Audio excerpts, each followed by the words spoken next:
Hello, Physical Science. We're back with semiconductors today on Chapter 16.2. I hope that you're doing well. Let's dive right in to what a semiconductor is and what it does. Semiconductor, a little bit different than a conductor and an insulator. Remember, conductors, conduct electricity. An insulator does not. Semiconductors in the middle. It sort of does. And it doesn't conduct as well as a conductor, and it doesn't insulate as well as an insulator. It's right in the middle. But these are very useful in electronics. Consider your phone. This is likely made of semiconductors. If it was made of conductors, your phone would work thousands of times better. Wouldn't that be great? I mean, you go to download a file and or an app, and bam, it's right there. The problem would be you'd use it for about 3 minutes, and then it'd burn up, be destroyed, because conductors conduct heat as well, and phones overheat even when semiconductors are what they're made of. And if you had an insulator phone, I mean, you'd be like, why doesn't this thing turn on? So semiconductor is a good middle ground. Transistors are added to semiconductors because they're long-lasting, inexpensive, and act as a switch. So here you have, let's say, energy coming in, and if it goes down this one here or this one here, it changes what light goes on. It acts as a switch or a gate. These are the basis of a lot of these semiconductors: a yes gate and a no gate. An on gate or an off gate. And we can have a chip or a circuit that can use multiple transistors on a soldered wire. I'm going to have that. I'm going to talk about that a little bit later. But anyway, sometimes scientists need a little bit more or a little bit less conductivity. So let's say they're testing their new iPhone, and this guy's playing some game on it, and all of a sudden it starts like melting. That sounds like a Samsung Galaxy, right? They had those, they were melting a couple of years back. Not good. It actually ended up, I think, hurting somebody pretty bad. So if you want to slow down the conductivity of a semiconductor, you can add or subtract something. It's a process called doping. It sounds weird, but that's what it's called. And there's two different types of semiconductors. You have N-type semiconductors. These semiconductors are a little bit more negative, and they have more available electrons. That means they're a little bit better conductors. And consider the fact that they might add something like, this is SB antimony. It has extra electrons. So when it has free electrons, electricity flows a little bit better. P-type semiconductors are a little bit more positive because they're missing some electrons with the silicon, which is in this case the semiconductor.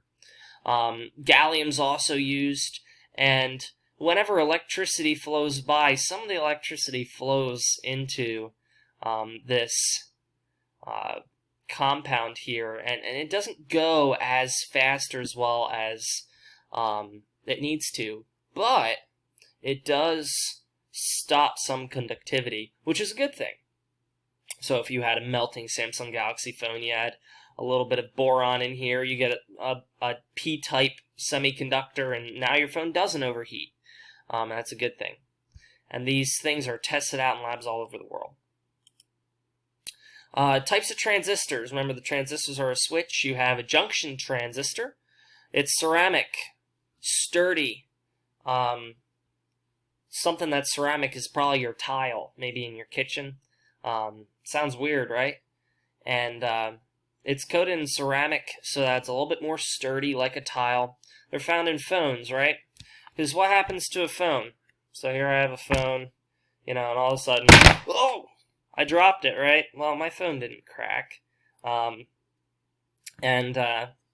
That's because phones are built to be dropped. They're built to be not necessarily shatterproof, but you want to be able to throw it around a little bit.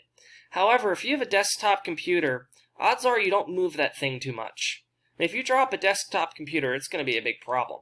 because they use field effect transistors. These switches kind of look like this, and they are less sturdy, and they can get really messed up if you start throwing around your desktop computer. Hopefully, if you have a desktop, they're pretty big. You're not chucking it every which way. That would not be good. Semiconductors created the first solid-state devices, called such because of the solid crystals which make them up. You may have heard of a solid-state drive. It's an alternative to a hard drive. A hard drive is something that you might have in your computer. A solid-state drive works some odd 200 times faster. And it's actually pretty effective, and that's because it has little crystals in there, which help move the electrons faster because of some cloud of electrons. Scientists learned that some semiconductors react to sunlight, can be used to create a photovoltaic cell. Photo means light, voltaic, electricity, volts. Only when linked together can they create a significant amount of power. But some things don't need a lot of power. Consider your solar-powered calculator. So you remember those little things? They're blue and they're about this big. You have to hold them up to the light for 5 seconds till they charge, and then you can use them. They're somewhat of a thing of the early 2000s. But if you tried to power your house with that, you wouldn't even be able to turn on the lamp for 2 seconds. If you want to power your house with photovoltaic cells, there's going to need to be a lot of cells on your roof. And only when they're together do they conduct a significant amount of power, but a calculator doesn't use a lot of power. It uses hardly any power. So it can be solar powered very easily. Many semiconductors produce light as well as react to it. A semiconductor that emits light is called an LED, or a light emitting diode. Think of an LED.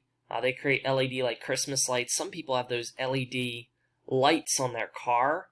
So if you ever are driving, or your parents are driving, you look outside at night, and all of a sudden there's this truck with like these massive beams on their car, and they like blind you. Probably an LED.